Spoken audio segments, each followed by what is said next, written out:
চলন্ত ট্রেনের দরজার হ্যান্ডেল ধরে ছুটছে বাপ্পি নামের এক কুলি। এক পর্যায়ে আল্লাহ আপনার কড়া বিচার করবে এই কথাটি বলে ট্রেনের দরজার হ্যান্ডেল ছেড়ে দেন তিনি। একজন যাত্রীর রেকর্ড করা এই ভিডিও মুহূর্তেই সোশ্যাল মিডিয়ায় ভাইরাল হয়ে যায়।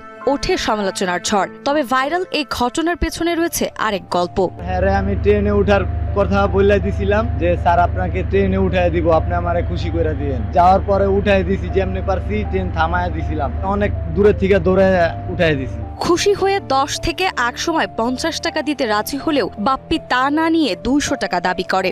সর্বশেষ যাত্রী তাকে 200 টাকা দিতে সম্মতি জানান, কিন্তু বিপত্তি বাধে ভাঙটি টাকা না থাকায়। প্রথমে 10 টাকা সাদে, এর লিগে আমি নেই নাই স্যার। 10 টাকা কেউ সাদে স্যার, 700 টাকা 800 টাকার টিকিট, যে টিকিট মিস হয়ে গেলে স্যার তার যাওয়া হতো না, আবার কি তার সময়ও নষ্ট হয়ে যেত। এরপর ট্রেন ছেড়ে দিলে চলন্ত ট্রেনের পেছনে ছুটতে থাকে